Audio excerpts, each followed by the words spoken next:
श्री सीतानाथ समारंभां रामानंदार्य मध्यमाम् अस्मदाचार्य पर्यन्तां वंदे गुरु परंपरां चिदचिद्भ्यां विशिष्टाय शिष्टपक्ष सुरक्षिणे सच्चिदानंद रूपाय राघवेंद्राय मंगलम।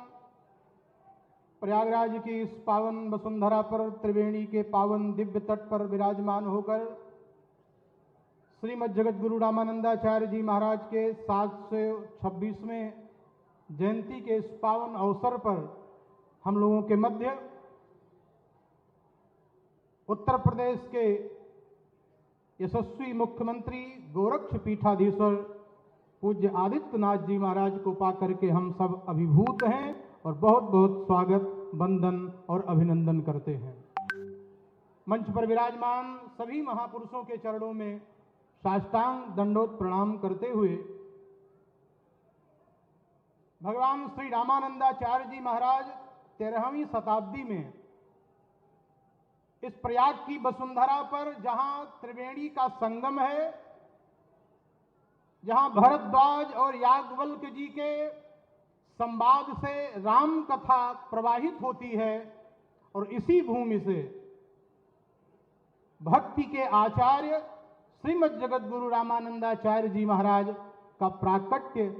प्रयागराज की पावन वसुंधरा पर होता है।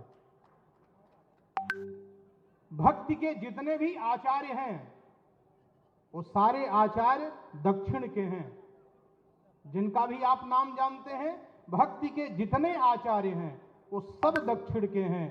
केवल भक्ति के एकमात्र आचार्य श्रीमद् जगत गुरु रामानंदाचार्य जी महाराज हैं। तो हम कह सकते हैं कि जो भक्ति दक्षिण में उत्पन्न हुई थी, उस दक्षिण से पूर्व में भक्ति को लाने का आश्रय श्रीमद् जगत गुरु रामानंदाचार्य जी महाराज को जाता है। वर्तमान काल की जो स्थिति है, जो समाज कट रहा है, बंट रहा है और छट रहा है, जाति के नाम पर, धर्म के नाम पर, संप्रदाय के नाम पर, भाषा के नाम पर, राज्य के नाम पर, आज से 700 वर्ष पूर्व भी भारत की स्थिति इसी प्रकार से थी। कोई तंत्र के नाम पर, कोई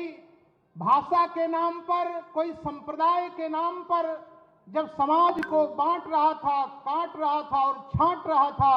तब ऐसे कराल काल में श्रीमद् जगत गुरु रामानंदाचार्य जी महाराज ने राम तारक मंत्र दिया और कहा, सर्वे प्रपत्ते रधिकारिणो मता। भगवान की शरण में आने के लिए आज कहा जाता है कि इस जाति को मंदिर में नहीं जाने दिया जाता है, उस जाति को मंदिर में नहीं जाने दिया जाता है। जगत गुरु रामानंदाचार्य जी महाराज जो समाज से टूटे थे, फूटे थे, झूठे थे, अलग अलग बिखरी हुई मोतियों को इकट्ठा करके और सारे समाज को एक मंच पर खड़ा करके और कहा कि भगवान की शरणागति के लिए सब पात्र हैं। और मुझे लगता है कि आज वर्तमान काल में अयोध्या में मलेच्छों ने एक यंत्र लगाया था। कोई भी उस यंत्र के नीचे से निकलता था तो वो मलेच्छ हो जाता था। अयोध्या जाने से लोग डरने लगे थे। भगवान श्री रामानंदाचार्य जी महाराज के शिष्य हुए अनंताचार्य जी महाराज।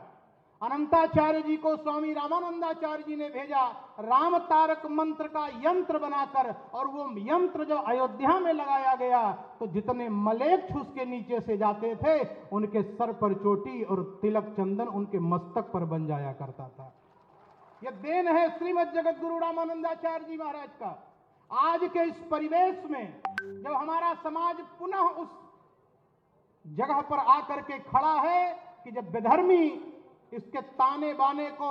तोड़ करके जाति के नाम पर, धर्म के नाम पर, संप्रदाय के नाम पर अलग कर देना चाहते हैं, मुझे लगता है कि वही मंत्र एक बार पुनः जागृत होना चाहिए, जिस मंत्र को प्रयागराज की पावन धरा से निकलकर पंचगंगा घाट काशी में, जहां का प्रतिनिधित्व हमारे सतुआ बाबा करते हैं।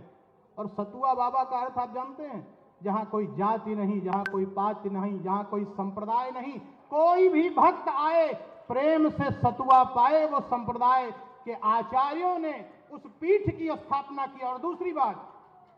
इस भारत में हिंदी धर्म ग्रंथों के अनुसार भारत की जनता को जोड़ने का काम दो लोगों ने किया, एक शिव अवतारी श्री गोरखनाथ जी महाराज और दूसरे जगत गुरु रामानंदाचार्य जी महाराज। और हम लोगों का सौभाग्य है कि आज उस जगत गुरु रामानंदाचार्य की इस पावन जयंती में आज भी जब समाज कटता बढ़ता और छटता चला जा रहा है, तो हम संतों का प्रतिनिधित्व करने वाले माननीय मुख्यमंत्री योगी आदित्यनाथ जी खड़े हैं और प्रयाग से यह संदेश देने का कार्य हम लोग कर रहे हैं कि ना तो हम कटेंगे ना तो हम बटेंगे, परमात्मा के चरणों में जाने का अधिकार सबको है, सबको अधिकार है। सर्वे प्रपत्तेर अधिकारिणो मता, और उस मंत्र को जगत गुरु रामानंदाचार्य जी महाराज ने ऊंचाई पर पेड़ पर चढ़कर और पूरे समाज को सुनाने का कार्य किया है। आप सब जानते हैं उनके 12 शिष्य हैं, ब्राह्मण को भी बनाया, छत्री को भी बनाया, उन्होंने धन्ना को भी बनाया, उन्होंने नाई को भी बनाया, उन्होंने कबीरदास जी को भी बनाया, और आधी आबादी जो महिलाओं की है उनको भी शिष्य बना करके और निश्चित रूप से अलग अलग बिखरे हुए फूलों को एक माला बना करके समाज में प्रस्तुत करके और समरसता के साथ एकात्मकता की वेदी पर लाकर बैठाने का कार्य किया है। मुझे लगता है कि आज वर्तमान काल में हो रहे इन तथाकथित लोगों को जवाब देने के लिए एक बार पुनः हमें उस मंत्र को याद करना पड़ेगा, जाति पाति पूछे नहीं कोई, हरि का भजे सो हरि का होई। प्रत्येक व्यक्ति जिस दिन इस बात को अपने जीवन में उतार लेगा,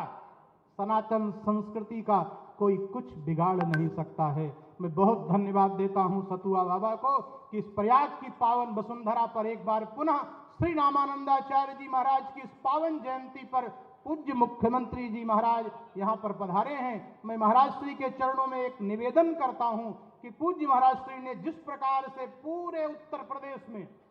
सब जगह पर वहां के मान बिंदुओं के अनुसार, वहां की व्यवस्था के अनुसार, जिसमें अयोध्या सर्वोपरि है, उसी प्रकार प्रयाग में ऐसा कुछ रामानंदाचार्य जी महाराज के नाम से हो जाए कि आने वाली पीढ़ी भगवान श्री रामानंदाचार्य जी को सदा सदा के लिए याद रखे। पूज्य महाराज श्री के चरणों में ये निवेदन करते हुए वाणी को विराम। जय जय सिया राम। बहुत बहुत